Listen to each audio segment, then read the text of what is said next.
But I mean, the probability is estimated in your paper from past data, and people could argue is that we live in a different world now. So That's the probabilities might be different from what they were in the past, where we haven't seen a default. Now a sovereign default is certainly has a non-negligible probability. Yeah, and that, you just put your finger on, I think, one of the key problems that macroeconomists face right now. To what extent can we extrapolate from the past when going into this era of fiscal stress, which, with all due respect to Rogoff and Reinhardt, I think is very much unlike what we've had to experience in the past. And I think, you know, the standard economic analyses come up a bit short here because they don't build in the political economy dynamics that are surely going to be driving policies in the future. Now this, the fiscal theory, the price level story sounds a little bit like the, at least to a casual observer, as the unpleasant monetarist arithmetic by Sargent and Wallace. And I mean, both stories basically say, if you have a fiscal problem and the budget constraint is not satisfied through fiscal means, then it has to be satisfied through monetary means. Now, obviously, there is a difference. Can you outline the difference from the unpleasant monetarist arithmetic? Yeah, the key difference is that unpleasant monetarist arithmetic posits that government debt is perfectly indexed to inflation. So it's real. And what that means is that when the government sells a unit of debt, it's a claim to goods in the future. And so this is called real debt. And what that means is that any time government debt goes up, say by a unit, the expected present value of surpluses plus seniorage has to go up by 1 unit. Now, if you're in a world where fiscal policy is essentially frozen, and so surpluses are just unresponsive to the state of government debt, then the only thing that can happen is the government will print more money. And this is a story about hyperinflations, the Weimar Republic in the early years, various Latin American countries, and so forth. The fiscal theory, in contrast, recognizes that in advanced economies, the vast majority of government debt is nominal. What does that mean? It's like 90% in the United States? In the US, it's 90%. Even in the UK, which has probably the deepest indexed bond market, it's on the order of 80 to 85%. In most other countries, it's 100%. And so what that means is that when the government sells a unit of debt, all that is a promise of $1 in the future. Now, there are lots of ways you can generate $1 without actually printing up money. And so the key point there is that changes in the price level or changes in the inflation rate cause the market value of nominal debt to change. Whereas changes in the price level have no effect on the market value of real debt. And that's the key difference between unpleasant arithmetic and the fiscal theory. So I mean, the fiscal theory basically can nest the unpleasant arithmetic because the seniorage is still a possibility there, but because it's nominal, there's an extra channel in some sense. Right. And so the standard line that a lot of people say is, look, we learned from the hyperinflations in Europe and from Latin America and even Israel in the 80s that if the central bank gives in and just starts running the printing presses, that's bad policy. And therefore, we've made our central banks operationally independent, and that isolates them from what's happening to fiscal policy. Well, that's fine if the only mechanism by which fiscal policy can affect inflation is the unpleasant arithmetic mechanism. But once you have the recognition that these are nominal liabilities of the government, then that's not the only mechanism anymore, and that's where the fiscal theory comes in. Well, you mentioned to me that you've just recently returned from a Bank for International Settlements conference, and there's a lot of central bankers are starting to be concerned about fiscal fiscal measures. I gave a talk at the European Central Bank at the fiscal division, and I was expecting everyone to just be saying, "Oh no, this is rubbish," and in fact, they seem to be responsive to that. So, what was your impression there? Do you think that they might be trying to? What's the optimal actions that they should be taking now when they see that the governments that they're dealing with are kind of going in a direction that may be problematic? Well, I think they are quite nervous. They're not nervous just about the short-run issues, but they're starting to get very nervous about these longer-run fiscal issues as well. And I think they are starting to understand this fiscal theory mechanism and how that can make it impossible for them to do their job, which is control inflation. I think the other bind that they're in right now is there was a lot of pessimism about economic growth around the world. And with interest rates, at least in the US, at zero, there isn't any more interest rate leverage to use to try to stimulate the economy. And so they're really feeling the pinch that, it's hard to stand up to the fiscal authorities' expansions if at the same time economic growth is so weak.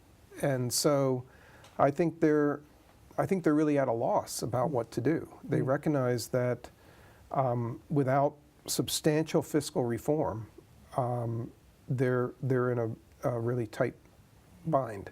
And also these issues that you're highlighting, the weak recovery, it seems the main concern of some policymakers, especially in the US, is on short-term danger of deflations, which is the very opposite of what might be coming in the longer-term future. And I actually have a paper that seems to be relating the two, and it shows that the countries that are more likely to see higher inflation in the future might actually be also more likely to see a deflation after a downturn. And the intuition is that the reason is that there's more likely to be a conflict between the government and the central bank, and because you get stuck in the conflict, you have problems both on the downside and on the upside.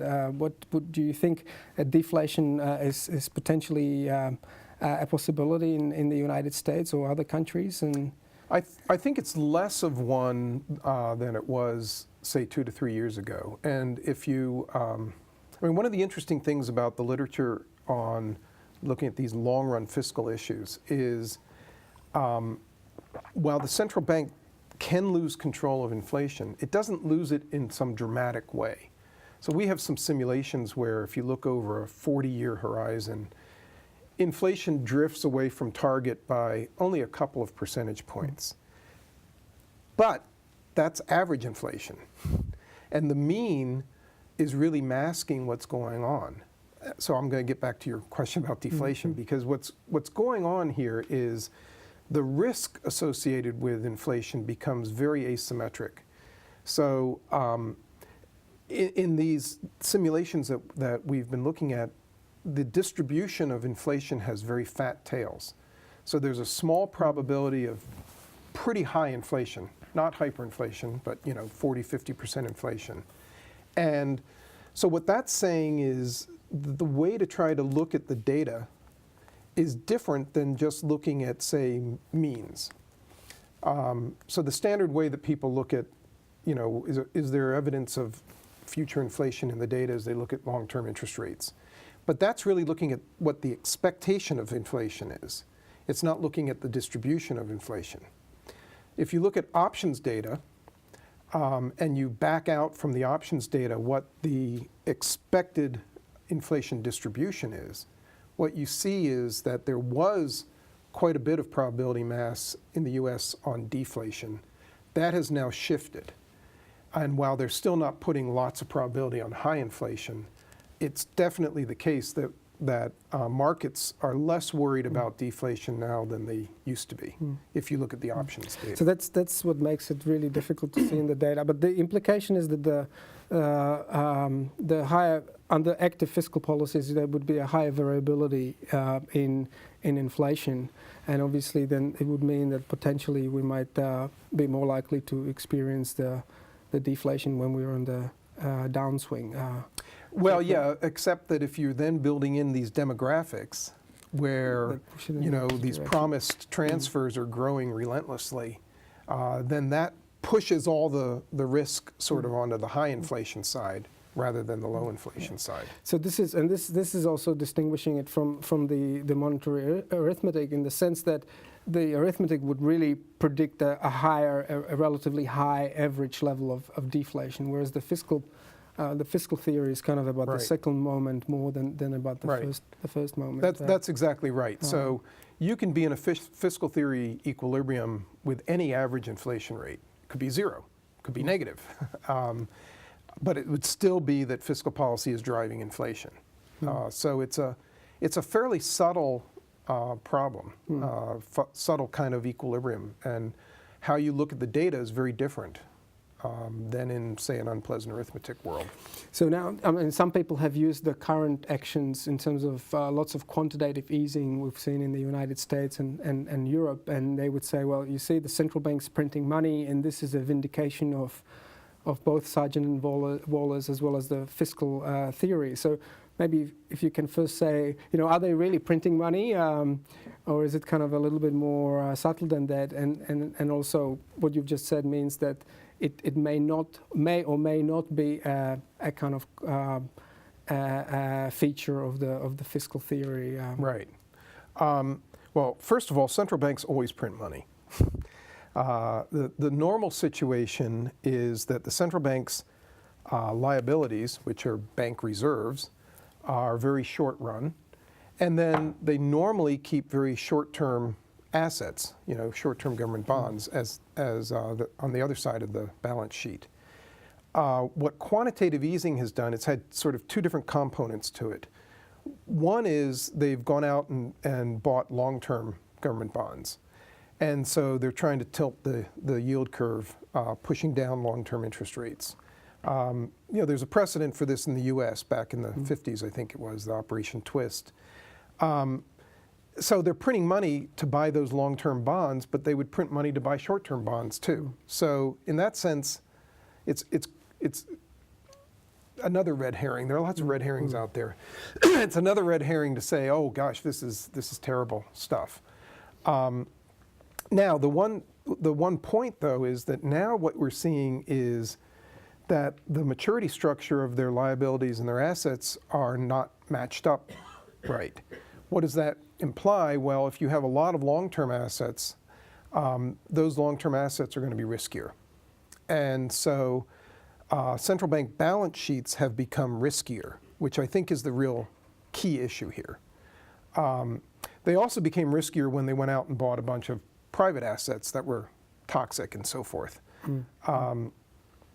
So why should we worry about the riskiness of the central bank's balance sheet? Well, because suppose that those assets go bad, then the central bank can run into capital problems.